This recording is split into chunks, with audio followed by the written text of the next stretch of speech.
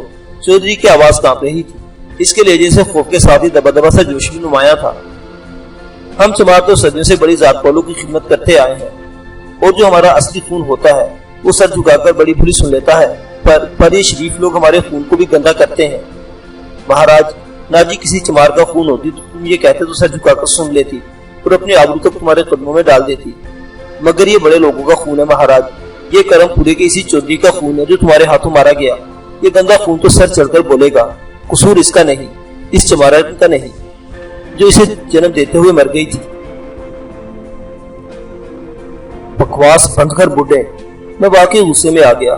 میں اس سرکش لڑکی کی نتھ اتاروں گا ورنہ تیری بستی خاک کر دوں گا۔ میری نتھ وہ اتارے گا جو میرا پتی بنے گا۔ وہ پیر پٹک کر چیخی، چلا جا یہاں سے ورنہ میں تیرا منہ نوچ دوں گی۔ یہ کہتے ہوئے ناجی میری طرف لپکی اور میں نے سختی کے ساتھ اس کے بازو جکڑ لیے۔ چمارن ہوتی تو نظریں نیچی کر کے تمہارے ساتھ ہو لیتی مہاراج۔ چودھری دردمندانہ اور بھرائی ہوئی آواز میں وہ بولا، یہ اونچی ذات کا خون ہے جو تمہارے منہ آ رہا ہے، چھوڑ دو اسے اس کے حال پر۔ میں بھی اسے سمجھا بجھا کر تھک چکا ہوں، اس کے بدلے میں پوری بستی کی عورتیں تمہارے قدموں میں لا ڈالتا ہوں۔ چودھری بولتا رہا تو میں نے 2-3 ہی جھٹکوں میں ناجی کے لباس کے چیخڑے اڑا دیے۔ وہ میری گرفت میں کسی بھوکی اور غضبناک شیرنی کی طرح مچلے چلی جا رہی تھی۔ چودھری نے جب اس کا گدرایا ہوا جوان بدن یوں طلوع ہوتے دیکھا تو منہ پھیر کر تیزی کے ساتھ ڈیرے سے چلا گیا، اور میں نے ناجی کو نیچے گرا کر اس کے ہونٹوں پر اپنا ہاتھ جما دیا۔ اس کی بڑی بڑی آنکھوں میں نفرت اور قہر کا جہنم بھڑک رہا تھا، اور وہ تڑپ تڑپ کر میرا ہر وار ناکام بنا رہی تھی، مگر یہ جدوجہد زیادہ دیر تک اس کا ساتھ نہ دے سکی، اور یک پا یک اس کا غیظ و غضب بے بسی کے آنسوں میں ڈھل گیا اور وہ پھوٹ پھوٹ کر رو پڑی۔ میں اسے روتا چھوڑ کر باہر آیا تو چودھری درخت کے تنے سے پشت لگائے گھٹنوں میں سردی بری طرح کانپ رہا تھا۔ میں نے اس پر کوئی توجہ نہیں دی اور اپنی راہ ہو لیا۔ جھوپڑے پر پہنچا تو توسے نے کوئی بات پرس نہ کی۔ سورج غروب ہونے میں بھی تھوڑی ہی دیر باقی تھی، اس لیے میں نے مناسب سمجھا کہ اپنے پہلے اہم کام کے بارے میں شیطان سے براہ راست ہدایات لے لوں۔ شیطان معظم، تیرا غلام تیرے حضور بایابی چاہتا ہے۔ میں نے زیر لب یہ کلمات دہرائی تھی کہ قزابوش شیطان اچھلتا ہوا جھونپڑی میں داخل ہوا اور اپنے سوکھے ہوئے دانے استخوانی ہاتھ کی مٹھی میرے سامنے کھول دی۔ میں نے ادب و احترام کے ساتھ سوکھا ہوا اور سحر زدہ انسانی دل اس کی ہتھیلی سے اٹھا لیا۔ یہ دل یہیں چھوڑ دے تو بہتر ہے، تیرے ذرا سے اشارے پر مانینی یہ دل تجھ تک پہنچا دے گا، اور سن کے تیرتھ داس میرا پجاری تو بن جائے گا، لیکن اس کی سب سے بڑی خواہش میں پوری نہ کر سکوں گا، اور نہ ہی اسے غیر معمولی قوتیں حاصل ہوں گی۔ وہ لوہے کو سونا بنانے کی قوت حاصل کرنا چاہتا ہے جو میں نے صرف تیرے لیے مخصوص کی ہے۔ شیطان اپنی سرد و کھدری آواز میں کہہ رہا تھا، تو اب تک جو کچھ کرتا رہا بالکل ٹھیک ہے، لیکن ناجی کے معاملہ میں زبردستی کی ضرورت نہیں تھی، تو کسی بھی سروالی کو اس میں مسلط کر کے اپنی منمانی پر مجبور کر سکتا تھا۔ غلطی ہو گئی میرے آقا، میں نے ندامت آمیز لہجے میں کہا۔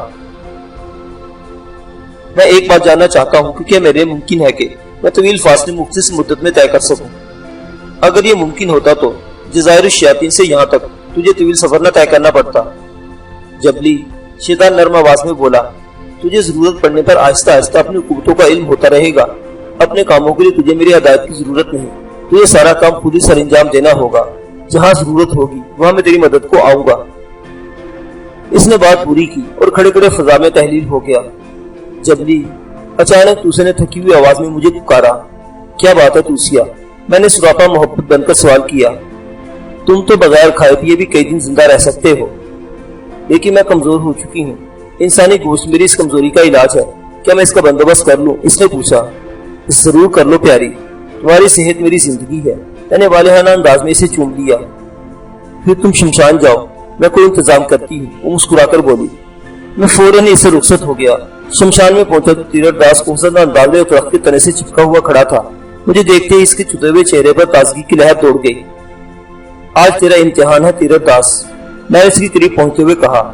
میں تیار ہوں رشی مہاراج، اس نے سر کو خم دے کر کہا۔ تو نے کبھی گوشت کھایا ہے تیرتھ داس؟ میں نے اسے سوال کیا۔ چوری چھپے کھاتا ہوں مہاراج، وہ میرے اس سوال پر یک بیک سہم گیا۔ ڈرنے کی ضرورت نہیں، میں نرم آواز میں بولا۔ گوشت کھانا بری بات نہیں، اور انسانی گوشت بڑا ہی لذیذ ہوتا ہے، یہ ایک انسانی دل ہے، میں تجھ پر اس کا اثر دیکھنا چاہتا ہوں۔ یہ کہتے ہوئے اپنی مٹھی میں دبا ہوا انسانی دل اس کے سامنے کر دیا۔